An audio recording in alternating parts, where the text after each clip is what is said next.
CM Revanth రెడ్డిపై మాజీ MLA Peddi Sudarshan Reddy తీవ్ర స్థాయిలో విరుచుకుపడ్డారు. దేవాదుల ప్రాజెక్ట్ ఏ బెసిన్లో ఉందని సీఎం రేవంత్ రెడ్డి అడగడం ఏంటని మండిపడ్డారు. బనకచెర్ల ప్రాజెక్ట్ ఏ బెసిన్లో ఉందని అధికారులను అడిగి తెలుసుకున్నారని గుర్తు చేశారు. కాళేశ్వరాన్ని పండబెట్టి రైతుల పొలాలను ఎండబెట్టారని మండిపడ్డారు. పూర్వపు వరంగల్ జిల్లా జలప్రదాయిని లక్షలాది ఎకరాలకి సాగునీళ్లు ఇవ్వడంలో గత బీఆర్ఎస్ ప్రభుత్వం దశాబ్ద కాలంలో కృషి చేసి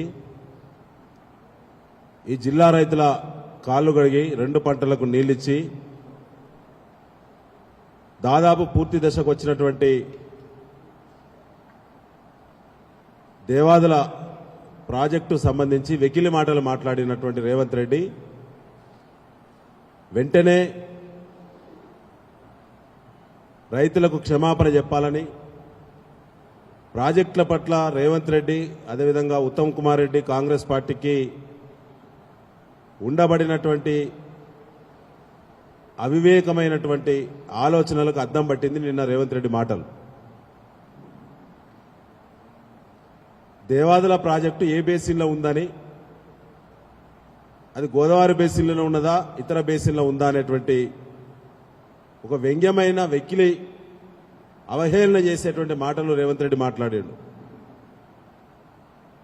బనకచెర్ల ఆంధ్రప్రదేశ్ రాష్ట్ర ప్రతిపాదిత బనకచెర్ల ప్రతిపాదిత ప్రాజెక్టు కూడా ఏ బేసిన్లో ఉందని చెప్పి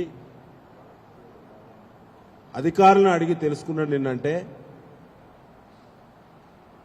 ఇలాంటి వాళ్ళ చేతుల తెలంగాణ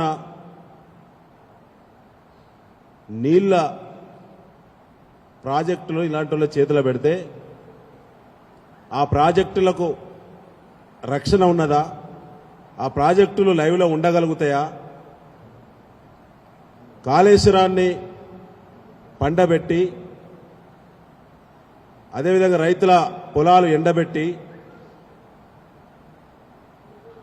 వికటహాసం రాక్షసానందం పొందేటువంటి రేవంత్ రెడ్డి నిన్న దేవాదుల ఏ బేసిన్లుందో కూడా అవగాహన లేని ముఖ్యమంత్రి రేవంత్ రెడ్డి గోదావరి నదిపై తెలంగాణ ప్రజల యొక్క హక్కులను కాపాడగలుగుతారా?